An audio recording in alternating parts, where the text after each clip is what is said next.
কোনো কাজে বাহিরে বের হলেন, আর বাহিরে বের হওয়ার পরেই রাস্তা হতে বা বাড়ির বাহিরে যেকোনো স্থান হতে কোনো ধুলো ময়লা এসে আপনার নাক দিয়ে প্রবেশ করলো।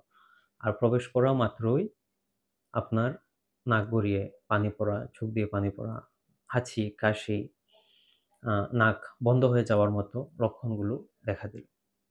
এখন প্রশ্ন হলো কিছু মানুষের ক্ষেত্রে কেন এমনটা হয়? অথবা আপনি হয়তো রান্না করে গেলেন। সেখানে লাকড়ির চুলাতে আগুন দেওয়ার পরেই ধোঁয়া উঠতে শুরু করলো।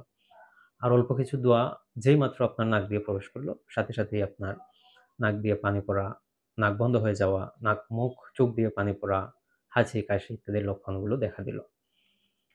এখন প্রশ্ন হলো এই ধোঁয়া নাক দিয়ে প্রবেশ করলেই কেন এই লক্ষণগুলো দেখা দেয়? সেই ধোঁয়াটা লাকড়ির চুলার আগুনের ধোঁয়া হতে পারে, অথবা যানবাহনের ধোঁয়া হতে পারে, কলকারখানার ধোঁয়া হতে পারে। যেকোনো ধরনের ধোঁয়া বা যেকোনো ধরনের ধুলা ময়লা কিছু মানুষের নাক দিয়ে প্রবেশ করা মাত্রই কেন হাঁচি, কাশি, সর্দি, নাক, মুখ দিয়ে, চোখ দিয়ে পানি গড়িয়ে পড়া ইত্যাদি লক্ষণগুলো এমনকি নাক বন্ধ হয়ে যাওয়া, এই অ্যালার্জিজনিত লক্ষণগুলো কেন দেখা দেয়? বাহিরে গেলে আপনাকে বিভিন্ন ধরনের ধোঁয়ার মুখোমুখি হতে হয়। সেটা হতে পারে কলকারখানা থেকে নির্গত ধোঁয়া, অথবা যানবাহনের ধোঁয়া, বা কোনো কিছু পোড়ানোর ধোঁয়া। সেই ধোঁয়াটা যখন আপনার নাক দিয়ে প্রবেশ করে, আপনার বিভিন্ন ধরনের অ্যালার্জিজনিত লক্ষণগুলো দেখা দেয়। এখন প্রশ্ন হলো যে, এই লক্ষণগুলো কেন দেখা দেয়? আমাদের শরীরের যে ইমিউনিটি বা রোগ প্রতিরোধ ক্ষমতা, সেটার কাজ হলো আমাদের শরীরে যদি কোনো ধরনের ক্ষতিকর উপাদান প্রবেশ করে, সেটা হতে পারে ভাইরাস, সেটা হতে পারে ব্যাকটেরিয়া বা অন্য কোনো জীবাণু। সেটা যখন আমাদের শরীরে প্রবেশ করে, তখন আমাদের শরীর সেটাকে চিহ্নিত করে, আমাদের ইমিউনিটি সেটাকে চিহ্নিত করে এবং তারপর সেটার বিরুদ্ধে অ্যাকশন নেয়। এই অ্যাকশনের ফলে আমরা আসলে জীবিত আছি। এক মুহূর্তের জন্য যদি আমাদের রোগ প্রতিরোধ ক্ষমতা বা আমাদের ইমিউনিটি তার কাজ বন্ধ করে দেয়, তাহলে বিভিন্ন জীবাণু আমাদের শরীরে আক্রমণ এবং সংক্রমণ ঘটাবে এবং মুহূর্তেই আমরা মারা যাব। তাহলে আমাদের এই রোগ প্রতিরোধ ক্ষমতা যখন আমাদের শরীরে কোনো ক্ষতিকর কিছু প্রবেশ করে, সেটাকে চিহ্নিত করে এবং সেটাকে নিউট্রালাইজ করে ফেলে। ফলে সেই ক্ষতিকর জীবাণু আমাদের শরীরে কোনো ক্ষতি করতে পারে না। এখন সমস্যা হলো কিছু মানুষ যাদের নাক আসলে অনেক বেশি সংবেদনশীল বা অনেক বেশি সেনসিটিভ। এই সেনসিটিভ বলতে আসলে কি বোঝানো হচ্ছে? যেমন দেখবেন আমাদের আশেপাশে এমন কিছু মানুষ পাওয়া যায়, যারা অল্পতেই অনেক রাগ করে ফেলেন বা অল্পতেই অনেক বেশি উত্তেজিত হয়ে পড়েন। তাদেরকে আমরা হাইপার সেনসিটিভ পারসন বলি।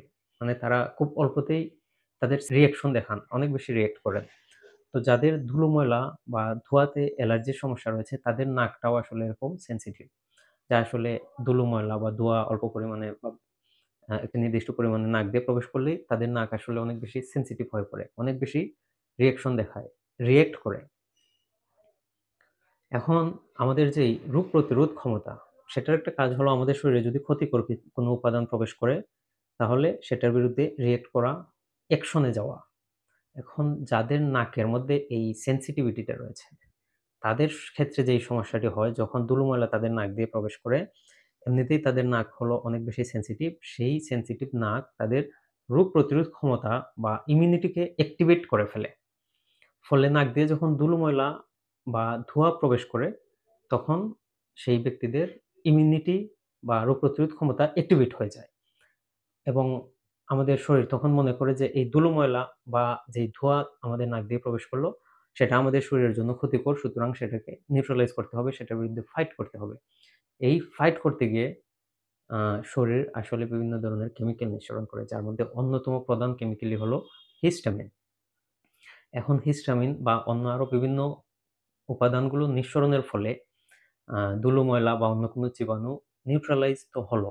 কিন্তু এর কিন্তু আবার আরো কিছু পার্শ্ব প্রতিক্রিয়া রয়েছে। যেমন ধরেন, এই হিস্টামিন নিঃসরণের ফলে নাকের ভেতরে প্রচুর পরিমাণে মিউকাস নিঃসরণ হয়। অনেক সময় নাকের টিস্যু ফুলে যায়।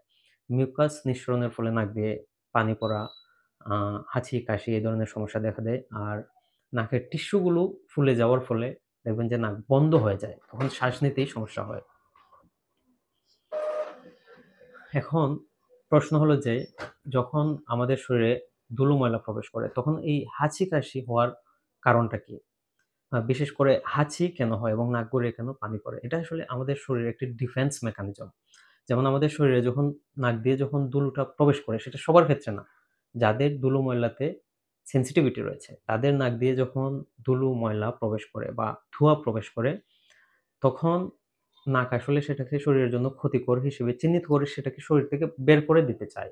সেটার অংশ হিসেবেই শরীর বিভিন্ন ধরনের কেমিক্যাল নিঃসরণ করে নাক দিয়ে প্রচুর পরিমাণে পানি নিঃসরণ শুরু করে। যেন এই পানির সাথে এই ধুলো ময়লা বা ধোঁয়াটা শরীর হতে বের হয়ে যায়। এটা শরীরের একটি ডিফেন্স মেকানিজম, একটি ডিফেন্স রিফ্লেক্স। যখন আপনি প্রচন্ড জোরে হাঁচি-কাশি দিবেন তখন নাক দিয়ে মুখ দিয়ে অত্যন্ত প্রবল বেগে বাতাস বের হবে এবং একই সাথে নাক দিয়ে বিভিন্ন ধরনের মিউকাস নিঃসরণ হবে। এর ফলে আসলে নাক হতে ধুলা ময়লাটা শরীর থেকে বের হয়ে যাবে। সো আল্টিমেটলি আপনার শরীরে ধুলা ময়লা প্রবেশ করার পর আপনার শরীর যেহেতু সেটাকে আপনার শরীরের জন্য ক্ষতিকর হিসেবে চিহ্নিত করেছে, সুতরাং সে চাইবে যেকোনো মূল্যে সেটা শরীর থেকে বের করে দিতে।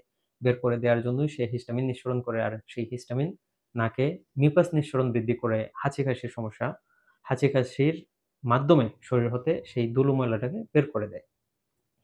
আর ধুলো ময়লা ছাড়াও যে ধোঁয়ার সমস্যাটা, ধোঁয়ার মধ্যে আসলে সেটা লাকড়ির আগুন থেকে হতে পারে বা বিভিন্ন কলকারখানা, যানবাহন থেকে হতে পারে। তার মধ্যে বিভিন্ন ধরনের ক্ষতিকর উপাদান রয়েছে। যেমন ধরেন কার্বন রয়েছে, সালফার রয়েছে। সুতরাং ধোঁয়া যখন সেই নির্দিষ্ট আ সেনসিটিভ নাকের মানুষের নাক দিয়ে যখন প্রবেশ করে, তখন শরীর সেই কার্বনকে ডিটেক্ট করে, সালফারকে ডিটেক্ট করে এবং এগুলো যেহেতু শরীরের জন্য সে ক্ষতিকর মনে করে, সেটার বিরুদ্ধে সে অ্যাকশনে যায়। অ্যাকশনের অংশ হিসেবে সে সেই একই আ একই যেই রিঅ্যাকশনটা সেটার পুনরাবৃত্তি হয়। আবার শরীরে হিস্টামিন নিঃসরণ হয়। হিস্টামিন নাক দিয়ে মিউকাস নিঃসরণ শুরু করে, হাঁচি-কাশির সৃষ্টি করে। এগুলোর ফলে সে কার্বন এবং সালফার শরীর নাক থেকে বের করে দেওয়ার চেষ্টা করে। এজন্যই যেসব মানুষের ধুলো ময়লা বা ধোঁয়াতে অ্যালার্জির সমস্যা রয়েছে, তারা ধুলো ময়লা বা ধোঁয়াতে যাওয়া মাত্রই এগুলো যখন নাক দিয়ে প্রবেশ করবে, সাথে, সাথে তাদের শরীরের ইমিউনি সিস্টেম অ্যাক্টিভেট হয়ে যাবে এবং শরীর চেষ্টা করবে হাঁচি, কাশি এবং মিউকাস নিঃসরণের মাধ্যমে শরীর থেকে সেগুলোকে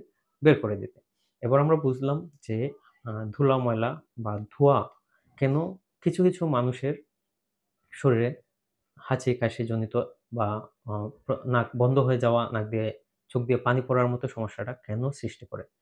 এখন আমরা জানবো যে ঘরোয়াভাবে আমরা কিভাবে এই সমস্যাটা প্রতিরোধ করতে পারি। তবে যাদের এই সমস্যাটা খুব বেশি মাত্রায় হয় এবং কোনোভাবেই যদি আপনি সেটা নিয়ন্ত্রণ করতে না পারেন, সেক্ষেত্রে অবশ্যই আপনি চিকিৎসকের পরামর্শ গ্রহণ করবেন এবং চিকিৎসকের পরামর্শ অনুযায়ী চিকিৎসা গ্রহণ করবেন। তবে ঘরোয়াভাবে আমরা কি করতে পারি সেটা আমরা দেখে নিব এক নজরে। ধুলো ময়লা বা ধোঁয়া হতে যে অ্যালার্জি সমস্যাটা সৃষ্টি হয়, সেটি প্রতিরোধে করণীয়।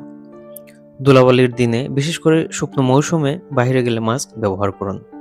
বাড়ি পরিষ্কার রাখুন। ঝাড়ু দেওয়ার পর ভেজা কাপড় দিয়ে মুছে নিন যেন ধুলো উড়ে না যায়। নাক সবসময় পরিষ্কার রাখুন। দিনে একবার লবণ পানি বা স্যালাইন দিয়ে নাক ভালো করে ধুয়ে নিতে পারেন। ধোঁয়া ও ধূমপান জাতীয় জিনিস এড়িয়ে চলুন। এগুলো নাকের অ্যালার্জি বাড়ায়। পর্যাপ্ত পানি পান করুন। শরীর হাইড্রেটেড থাকলে মিউকাস পাতলা থাকে, শ্বাস সহজ হয়। মনে রাখবেন, ধুলোবালি বা ধোঁয়া থেকে যে অ্যালার্জি সমস্যা সৃষ্টি হয় তা পুরোপুরি নির্মূল করা সম্ভব নয়। তবে সচেতনতা আর সঠিক অভ্যাস রাখলে সহজেই নিয়ন্ত্রণে রাখা যায়। তাই নিজের নাকের যত্ন নিন, পরিষ্কার পরিচ্ছন্ন পরিবেশে থাকুন আর সুস্থ থাকুন। ধন্যবাদ।